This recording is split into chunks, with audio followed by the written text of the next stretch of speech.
ఈ యొక్క రాబోయే 5 సంవత్సరాల కాలంలో యూనిఫామ్ సివిల్ కోడ్ పౌర స్మృతి కామన్ పౌర స్మృతి అన్నటువంటి దాన్ని తీసుకొస్తున్నారు. దాన్ని ముస్లిం మత పెద్దలు వ్యతిరేకిస్తా ఉన్నారు. చంద్రబాబు నాయుడిని నేను ఒకటే అడుగుతా ఉన్నా, చంద్రబాబు నాయుడు నీ పార్టీ యొక్క ఈ యొక్క విధి విధానాలు యూనిఫామ్ సివిల్ కోడ్ మీద ఏంటి అని ప్రశ్నిస్తా ఉన్నా.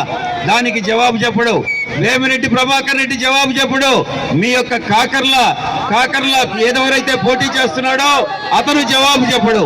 ఎందుకంటే వారందరూ కూడా సెక్యులర్ భావాలు కలిగినటువంటి వాళ్ళు కాదు, అవకాశవాదులు. చంద్రబాబు నాయుడు పెద్ద డ్రామా ఆర్టిస్టు, అవకాశవాది. అందుకే ముస్లిం సోదరులకు వ్యతిరేకంగా పనిచేస్తా ఉన్నాడు. ఈ విషయాన్ని నేను మీకు ఈ సందర్భంగా తెలియజేసుకుంటా ఉన్నా.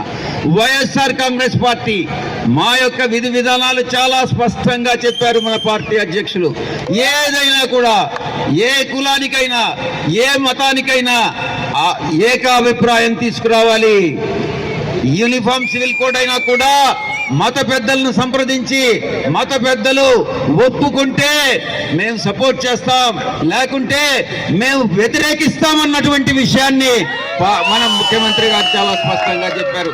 కాబట్టి ఎటువంటి పరిస్థితుల్లో మతతత్వ పార్టీలతోనూ కులతత్వ పార్టీ అయినటువంటి తెలుగుదేశం పార్టీతోనూ చంద్రబాబు నాయుడు గారు లాంటి పార్టీలతో జతగట్టేటటువంటి ప్రసక్తే లేదు. వైఎస్ఆర్ కాంగ్రెస్ పార్టీ ఒంటరిగా పోరాటం చేస్తూ ఉంటుంది. ఒంటరి పోరాటం. మన గౌరవ ముఖ్యమంత్రి సింహం సింగిల్ గానే వస్తుంది. ఒక్కడే రాజు, అడవికి ఒక్కడే రాజు.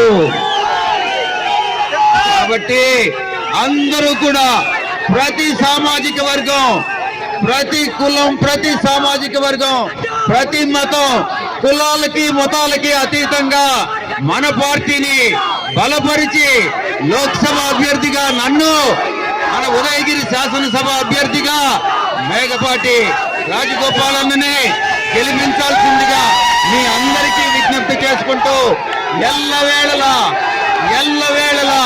మీతో ఉంటామనని, మీ సమస్యలే మా సమస్యలుగా భావించి మీ సమస్యలకు పరిష్కారం మేము ఆలోచించి చేస్తామనని ఈ సందర్భంగా తెలియజేసుకుంటూ